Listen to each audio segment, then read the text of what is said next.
નમસ્કાર દર્શક મિત્રો, થોડાક સમય અગાઉ ભરૂચના સાંસદ મનસુખ વસાવાનો એક વિડીયો ખૂબ જ વાયરલ થયો હતો, જેમાં તેઓ ફોન પર કલેક્ટરને ખખડાવતા હોય અને મનસુખ વસાવાનો આરોપ છે કે થોડાક સમય અગાઉ જે ગુજરાત પેટર્ન અને એફઆરએની જે મીટિંગ બોલાવવામાં આવી હતી તે સંપૂર્ણપણે ગેરકાયદેસર હતી અને તેમાં ડેડિયાપાડાના ધારાસભ્ય ચૈતર વસાવા અને અન્ય એક જે ધારાસભ્ય છે દર્શનાબેન દેશમુખ તેમને હાજર રાખીને કામોમાં ફેરફાર કરવામાં આવ્યો છે। તો હવે મનસુખ વસાવાએ પોતાની આ ફરિયાદને લઈને મુખ્યમંત્રી ભૂપેન્દ્ર પટેલને હવે તેમણે પત્ર લખી નાખ્યો છે। તો આજે આપણે આ વિડીયોમાં જોઈશું કે મનસુખ વસાવાએ કેમ ફરી એકવાર મુખ્યમંત્રી ભૂપેન્દ્ર પટેલને પત્ર લખ્યો છે। તો દર્શક મિત્રો, આ તમે સ્ક્રીન પર જોઈ શકો છો મનસુખભાઈ વસાવાનો આ જે લેટર પેડ છે એમનું એક પત્ર પણ એમણે લખ્યો છે। પ્રતિ શ્રી ભૂપેન્દ્રભાઈ પટેલ સાહેબ, માન્ય મુખ્યમંત્રી શ્રી ગુજરાત રાજ્ય।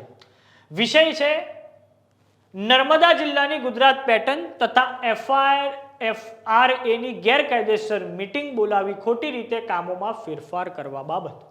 આગળ લખવામાં આવ્યું છે કે માન્ય સાહેબ શ્રી ઉપરોક્ત વિષયના અનુસંધાને જણાવવાનું કે નર્મદા જિલ્લાની ગુજરાત પેટર્ન તથા એફઆરએના કામો 11/9/2025ના રોજ માન્ય પ્રભારી મંત્રી નર્મદા જિલ્લાના અધ્યક્ષ સ્થાને મંજૂર થયા હતા। આ કામો તાલુકા કક્ષાની સમિતિએ જિલ્લાને દરખાસ્ત કરી હતી અને તાલુકાની સમિતિમાં ધારાસભ્યશ્રીઓ, તાલુકાના પ્રમુખશ્રીઓ, ગુજરાત પેટર્નના સભ્યશ્રીઓ તથા અધિકારીઓની હાજરીમાં મળતી હોય છે અને જિલ્લા કક્ષાએ આ કામોને મંજૂર કરી બહાલી આપવામાં આવે છે। આ જિલ્લા કક્ષાની મીટિંગમાં પણ ધારાસભ્યશ્રીઓ ઉપસ્થિત હોય છે। 5 થી 10% કામો ફેરફાર સાથે મંજૂરીની બહાલી આપી હતી। આ પછી મનસુખ વસાવા લખે છે કે પરંતુ આપ સાહેબને મારે દુઃખ સાથે જણાવવાનું કે ધારાસભ્ય શ્રી નાંદોદ ડોક્ટર દર્શનાબેન દેશમુખ અને ધારાસભ્ય ડેડિયાપાડા ચૈતર વસાવાને રાજી રાખવા ગાંધીનગર સરકારશ્રીની સૂચનાથી ફરી કલેક્ટરશ્રીના અધ્યક્ષસ્થાને ગુજરાત પેટર્ન અને એફઆરએના કામો બાબતની મીટિંગ 26/9/2025ના રોજ બોલાવવામાં આવી।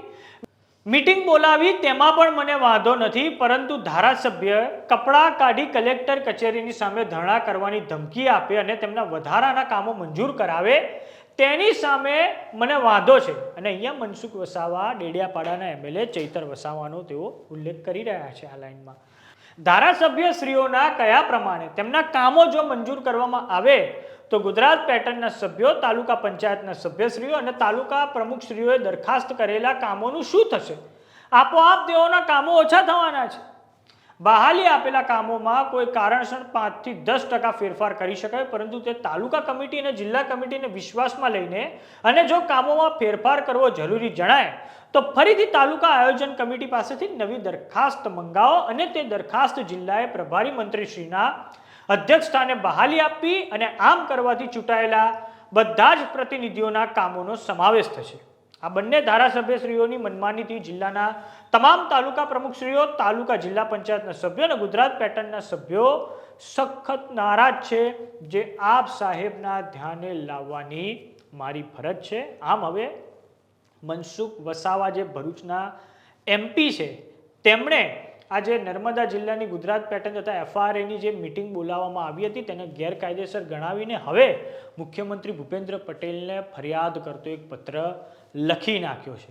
આ અગાઉ પણ હવે આપને જણાવી દઈએ કે ડેડિયાપાડાના ધારાસભ્ય ચૈતર વસાવા કે જેમને 5મી જુલાઈના રોજ આપણો તાલુકો વાઇબ્રન્ટ તાલુકાની જે મીટિંગ હતી તેમાં ભાજપના તાલુકા પ્રમુખ જે હતા સંજય વસાવા તેમની સાથે એક મારામારી થઈ હતી, તેને લઈને પછી પોલીસ દ્વારા ચૈતર વસાવાની ધરપકડ કરવામાં આવી હતી અને 2 મહિનાથી વધુ સમયના જેલવાસ પછી હવે થોડાક સમય અગાઉ જ ડેડિયાપાડાના ધારાસભ્ય ચૈતર વસાવાને જામીન આપવામાં આવ્યા છે। અને આ જ્યારે જામીન મળ્યા અને ચૈતર વસાવા બહાર આવ્યા તે વખતે પણ ભરૂચના સાંસદ મનસુખ વસાવાએ તેમની પર પ્રહારો કર્યા હતા। તો હવે મનસુખ વસાવાના પત્રને લઈને તમારું શું માનવું છે અમને કોમેન્ટ બોક્સમાં લખીને જરૂર જણાવો। જો તમને યુટ્યુબ પર જોઈ રહ્યા તો સબસ્ક્રાઇબ કરો, જો તમને ઇન્સ્ટાગ્રામ અને ફેસબુક પર જોઈ રહ્યા તો ફોલો કરો, સાથે જ અમારી વોટ્સઅપ ચેનલ આવી ગઈ છે, જોઈન કરવાનું ના ભૂલતા। નમસ્કાર।